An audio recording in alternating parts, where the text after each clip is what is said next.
Assalamu alaikum. Today we are going to talk about the intrinsic nerve supply of the heart.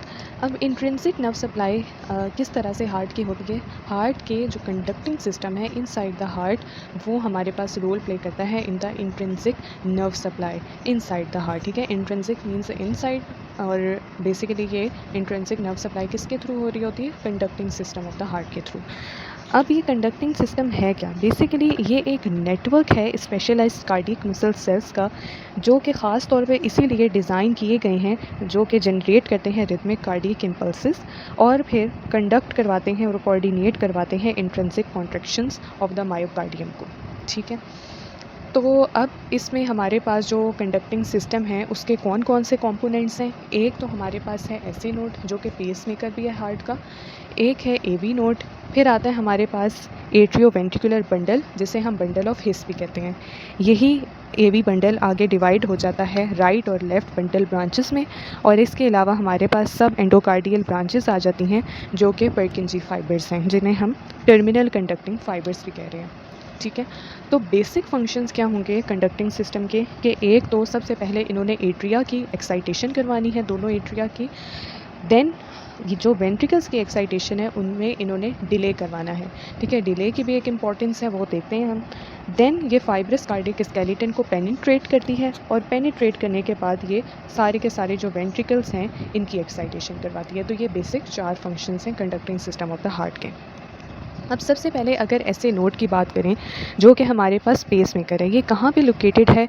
ये जो right atrium है, right atrium की wall में located है, at the junction of crista terminalis and the superior vena cava. ठीक है, this is the crista terminalis और this is the superior vena cava. तो इसके जंक्शन पे ये साइनो एट्रियल नोड प्रेजेंट है in the wall of the right atrium. ठीक है, ये राइट एट्रियम है और ये इसकी वॉल है, इस पे ये प्रेजेंट है between the junction of crista in the junction of crista terminalis and the superior vena केवा।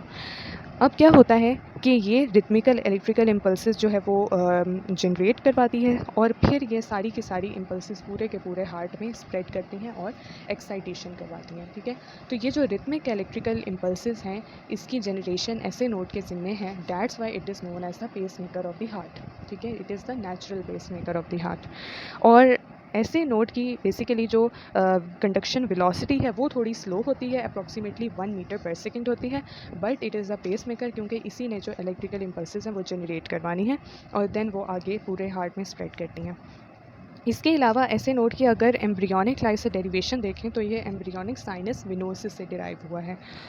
दूसरी बात ये है कि जो हार्ट रेट है वो कैसे डिटरमिन किया जाता है, उस फ्रीक्वेंसी से डिटरमिन किया जाता है जिस फ्रीक्वेंसी से ऐसे नोड इम्पल्सेस जनरेट कर रही है। ठीक है, लेकिन क्या होता है कि कुछ ऐसी कंडीशंस होती हैं जिनमें हार्ट रेट को इंक्रीज़ या डिक्रीज़ करवाना होता है। ठीक है, हार्ट की पंपिंग को इंक्रीज़ या डिक्रीज़ करवाना होता है in certain circumstances, such as exercise के अगर हम एग्जांपल ले रहे हैं तो हार्ट रेट को इंक्रीज़ करवाना है।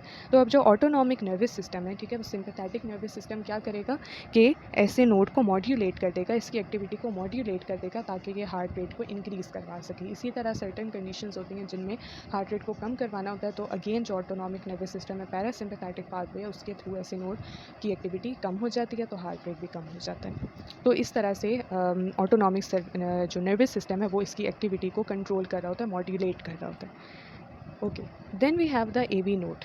अब ए वी नोड कहाँ पे लोकेटेड है, ये हमें नज़र आ रहा है ए वी नोड, और ये लोकेटेड है on the right lower side of the atrial septum. ठीक है, ये राइट एट्रियम है। ठीक है, और इसकी जो लोअर साइड है एट्रियल सेप्टम की, यहाँ पे लोकेटेड है between the septal cusp of the tricuspid valve and the opening of the coronary sinus. ठीक है, ये कोरोनरी साइनस की ओपनिंग है, और यहाँ पे हमारे पास क्या होता है, septal cusp of the tricuspid valve. ठीक है, इसके बीच में ये ए वी नोड प्रेजेंट है। अब क्या होगा सिंपली कि ऐसे नोड से इम्पल्सेस जनरेट हुई थी। ठीक है, सबसे पहले तो उसने एट्रिया को एक्साइट करवाया। एट्रिया जब एक्साइट हो गया तो ये इम्पल्सेस ए बी नोड पे आती हैं, लेकिन यहाँ पे जो वेंट्रिकल्स की एक्साइटेशन है उनका डिले हो जाती है अप्रॉक्सीमेटली 0.1 सेकेंड्स की। लेकिन ये एक्साइटेशन बेनिफिशियल है, और इसकी क्या इंपॉर्टेंस है, इसकी ये इंपॉर्टेंस है कि डिले की वजह से क्या होगा कि एट्रिया को सफिशेंट टाइम मिल जाएगा ताकि वो अपना सारा का सारा ब्लड जो है वो वेंट्रिकल्स में पंप कर दें। ठीक है, वेंट्रिकल्स में आगे जो है वो भेज दें। ठीक है, तो ये फ़ायदा होता है एक्साइटेशन डिले का, जो कि 0.16 सेकेंड की होती है। अब इसके बाद हमारे पास आ जाता है एट्रियोवेंट्रिकुलर या एवी बंडल, जिसे हम बंडल ऑफ हिस भी कहते हैं। ये कहाँ से ओरिजिनेट हो रहा है? ये एवी नोड ही से ओरिजिनेट हो रहा है, जैसे कि इस डायग्राम में नज़र भी आ रहा है। ये एवी नोड से ही ओरिजिनेट हो रहा है और ये कहाँ पे डिसेंड करता है? Behind the septal cusp of the tricuspid valve, ठीक है। इसके ऊपर सेप्टल कस्प होता है ट्राइकस्पिड वैल्व का, और इसके सेप्टल कस्प के पोस्टीरियरली जो बंडल ऑफ हिस है वो डिसेंड कर रहा होता है। इसी तरह ये नीचे जाता है और जो फाइब्रस स्केलेटन है, फाइब्रस कार्डियक स्केलेटन है, उसको पियर्स करता है, ठीक है। अब हमने ये पढ़ा था कि जो फाइब्रस कार्डियक स्केलेटन है वो एट्रिया और वेंट्रिकल की मस्कुलर वॉल्स को सेपरेट कर रहा होता है, और सेकेंडली जो इलेक्ट्रिकल डिसकॉन्टीन्यूटी है वो प्रोवाइड कर रहा होता है between the atria and the ventricles, ठीक है। तो जो बंडल ऑफ हिस है that is the only connection between the atria and the ventricles, ठीक है। अब क्या होगा कि बंडल ऑफ हिस भी आ गया। अब फर्दर हमारे पास बंडल ब्रांचेस हैं कि क्या होगा, ये जो एवी बंडल है ये डिवाइड हो जाएगा into right bundle branch and the left bundle branch. Right bundle branch चली जाएगी राइट वेंट्रिकल में, ठीक है। वो कैसे जाएगी कि वेंट्रिकुलर सेप्टम जो अपर पार्ट है, मस्कुलर पार्ट है वेंट्रिकुलर सेप्टम का, वहाँ पे ये बंडल ऑफ हिस डिवाइड होगा और राइट बंडल ब्रांच और लेफ्ट बंडल ब्रांच में डिवाइड हो जाएगा। अब हमने ये भी पढ़ा था कि मॉडरेटर बैंड प्रेजेंट होता है इन द राइट वेंट्रिकल, जो कि एक्सटेंड कर रहा होता है बिटवीन द जो हमारे पास वेंट्रिकुलर सेप्टम है to the anterior wall of the ventricle, ठीक है। और वो कन्वे कर रहा होता है राइट बंडल ब्रांच को। तो ये जो राइट बंडल ब्रांच है ये मॉडरेटर बैंड के रास्ते होते हुए anterior wall of the ventricle को रीच कर जाएगी और देन कंटिन्यू हो जाएगी एज द पर्किंजी फाइबर, ठीक है। यहाँ पे ये इंडिकेट हुआ पर्किंजी फाइबर्स, ठीक है। तो यही जो राइट बंडल ब्रांच है आगे इंटीरियर वॉल ऑफ वेंट्रिकल में जाके पर्किंजी फाइबर्स में डिवाइड हो जाएगी या डिफ्रेंशिएट हो जाएगी। अगर लेफ़्ट बंडल ब्रांच को देखें तो क्या होगा कि ये लेफ़्ट बंडल ब्रांच यहाँ पे लेफ़्ट वेंट्रिकल में एंटर होके क्या करेगी कि एंटीरियर और पोस्टीरियर फाइबर्स में फर्दर डिवाइड हो जाएगी, ठीक है। एंटीरियर और पोस्टीरियर बंडल ब्रांचेस में डिवाइड होने का मकसद यही है कि जो लेफ़्ट वेंट्रिकल होती है उसकी वॉल 3 टाइम्स थिक होती है as compare to the right ventricle, जिसकी वजह से ये बंडल ब्रांचेस एंटीरियर और पोस्टीरियर ब्रांचेस में डिवाइड होती हैं ताकि पूरे के पूरे वेंट्रिकल की एक्साइटेशन करवा सकें, ठीक है। अब ये डिवाइड हो गई इंटीरियर और पोस्टीरियर बंडल ब्रांचेस में, और ये इंटीरियर और पोस्टीरियर जो बंडल ब्रांचेस हैं वो further like that of right bundle branch continue हो जाएंगी एज द पर्किंजी फाइबर्स। अब ये जो हमारे पास पर्किंजी फाइबर हैं ये टर्मिनल ब्रांचेस हैं कंडक्टिंग सिस्टम की, ठीक है, जो कि क्या करेंगी कि पूरे के पूरे वेंट्रिकुलर मायोकार्डियम की फर्दर जो है वो एक्साइटेशन करवाएंगी, और इनकी वेलोसिटी बहुत ज़्यादा होती है। हाईएस्ट कंडक्शन वेलोसिटी होती है अप्रॉक्सीमेटली 4 to 5 मीटर पर सेकेंड होती है, ठीक है। इस वजह से इम्पल्सेस बहुत तेज़ी से पर्किंजी फाइबर्स के थ्रू जो है वो कंडक्ट हो पाती हैं। अब हमारे पास हार्ट में सर्टेन इंटरनोडल कंडक्शन पाथवेज होते हैं। बेसिकली होता क्या है कि जो इम्पल्सेस ऐसे नोड जनरेट कर रहा होता है वो एवी नोड में बहुत ज़्यादा रैपिडली जो है वो मूव कर पाते हैं या ट्रैवल कर पाती हैं as compare to the these ordinary cardiomyocytes, ठीक है। तो इनकी वजह क्या है कि ये इतना रैपिडली ऐसे नोड से एवी नोड की तरफ जो है ट्रैवल कर रही हैं रादर दैन दीज कार्डियोमायोसाइट। तो उनकी इसकी वजह ये है कि एवी नोड और ऐसे नोड के दरमियान सर्टन इंटरनोडल पाथवेज प्रेजेंट होते हैं जो कि ये इंश्योर करवाते हैं कि ऐसे नोड से एवी नोड तक इम्पल्सेस जो हैं वो रैपिडली ट्रैवल कर सकें।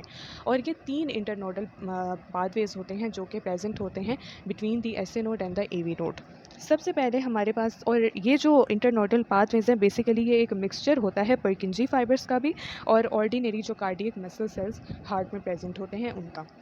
अब जो पहला इंटरनोडल पाथवे है वो है एंटीरियर इंटरनोडल पाथवे, ठीक है। अब एंटीरियर नाम ही से ये जाहिर हो रहा है कि यहाँ से क्या होंगे, जो फाइबर्स होंगे वो लीव करेंगे anterior end of the S A node को, ठीक है, और फिर पास करेंगे anterior to the sino superior vena cable opening को, ठीक है। ये जो ब्लैक ब्लैक है जगह नज़र आ रही है, this is the superior vena cable opening जो कि राइट एट्रियम में खुल रही होती है, ठीक है। राइट एट्रियम में 4 ओपनिंग्स थी, one of them is the superior vena cable opening, ठीक है। तो anterior to the essay node से इसने लीव किया, देन ये फाइबर जो है वो पास करते हैं anterior to the superior vena cable opening, then ये डिसेंड करते हैं एट्रियम सेप्टम में, ठीक है। इस तरह के एट्रियम सेप्टम यहाँ पे है, ठीक है। यहाँ पे ये डिसेंड करेंगे और फाइनली जो है ये रीच कर जाएंगे एवी नोड पे। एवी नोड का हमने ये पढ़ा था कि कहाँ पे प्रेजेंट है, एट्रियल सेप्टम जो है उसकी लोअर साइड पे यहाँ पे प्रेजेंट है ना। तो अब क्या है, इंटीरियर इंटरनोडल पाथवे लीव किया उसने anterior end of the essay node को, फिर ये इसने जो है वो anterior part of the superior vena cable opening तक पहुंचा, फिर ये डिसेंड किया थ्रू द एट्रियल सेप्टम, ठीक है। और एट्रियल सेप्टम में डिसेंड करके ये कहाँ तक पहुंच गया, एवी नोड में पहुंच गया। This is the interior internodal pathway. दूसरा हमारे पास जो इंटरनोडल पाथवे है that is the middle internodal pathway, जो कहाँ से लीव कर रहा होता है, posterior end of the sinoatrial node के, यानी साइनोएट्रियल नोड के जो बैक साइड है, पोस्टीरियर साइड है, वहाँ से ये लीव कर रहा होता है। और अगेन ये सुपीरियर जो वेना केबल ओपनिंग है उसकी पोस्टीरियर साइड पे रीच करेगा, ठीक है। वहाँ से रीच करने के बाद क्या होगा कि सिंपली ये अगेन एट्रियल जो सेप्टम है वहाँ पे डिसेंड करेगा, और वहाँ पे डिसेंड करने के बाद ये सिंपल जो एवी नोड है उसको रीच कर जाएगा, ठीक है। इंटीरियर इंटरनोडल पाथवे जो है वो एंटीरियर साइड से जो है वो पहुंच रहा था एवी नोड को, और जो मिडिल इंटरनोडल पाथवे है वो पोस्टीरियर साइड से रीच कर रहा है एवी नोड को by leaving the posterior end of the essay node, then passing through the posterior side of the superior vena cable opening, फिर ये डिसेंड करता है थ्रू द एट्रियम सेप्टम, ठीक है। This is the atrial septum, इसकी posterior side ही पे descend कर रहा है और रीच कर जाता है एवी नोड को। यानी आगे से भी एक इंटरनोडल पाथवे आ गया और पोस्टीरियर साइड से भी एक इंटरनोडल पाथवे आ गया। अब देन एक और इंटरनोडल पाथवे है that is the posterior internodal pathway, ठीक है। मिडिल और पोस्टीरियर को कंफ्यूज नहीं करना। मिडिल में जो है वो फाइबर्स पोस्टीरियरली ही जा रहे होते हैं, लेकिन पोस्टीरियर इंटरनोडल पाथवे में थोड़ा सा डिफरेंस आ जाता है। बेसिकली ये भी लीव कर रहा होता है पोस्टीरियर ही पार्ट से ऑफ द साइनोएट्रियल नोड से, लेकिन ये डिसेंड करता है थ्रू द क्रिस्टा टर्मिनालिस, ठीक है। ये जो क्रिस्टा टर्मिनालिस है इधर से डिसेंड कर रहा होता है और फिर ये रीच करता है valve of inferior vena cava को, एंड देन ये फाइनली जो है वो एवी नोड तक पहुंच जाता है, ठीक है। थोड़ा सा बस डिफरेंस है मिडिल और पोस्टीरियर इंटरनोडल पाथवे में। मिडिल को हमने इसीलिए कहा है क्योंकि ये हार्ट के जो मिडिल है उधर से पास कर रहा होता है, लेकिन it is passing posteriorly and reaching the A V node. जबकि जो पोस्टीरियर इंटरनोडल पाथवे है वो similarly like that of middle internodal pathway sino atrial node की पोस्टीरियर ही साइड से लीव करेगा, बट देन ये मिडिल पाथवे इधर चली जाती है, ठीक है। सुपियर वेना केवल ओपनिंग से होते हुए कहाँ पे चली जाती है, एट्रियम जो सेप्टम है उधर डिसेंड कर जाती है। लेकिन जो पोस्टीरियर इंटरनोडल पाथवे है वो posterior side of essay node को लीव करने के बाद कहाँ पे आ जाती है, इस साइड पे आ जाती है, क्रिस्टा टर्मिनालिस पे जो है वो डिसेंड कर जाती है, ठीक है। क्रिस्टा टर्मिनालिस पे डिसेंड करेगी, नीचे ये इंफीरियर वेना केवा है, ठीक है, इसकी ओपनिंग है और ये वाल्व है, ठीक है। यहाँ तक पहुँचेगी और यहाँ तक पहुँचने के बाद ये फाइबर्स फाइनली जो है वो एवी नोड को रीच कर लेंगे, ठीक है। तो ये तीनों इंटरनोडल पाथवे इस बात को इंश्योर करते हैं कि जो एसे नोड है वहाँ से एवी नोड तक इम्पल्सेस जो है वो रैपिडली ट्रैवल कर सकें rather than the through the route of the ordinary cardiomyocytes, ठीक है। तो this was all about the conducting system of the heart.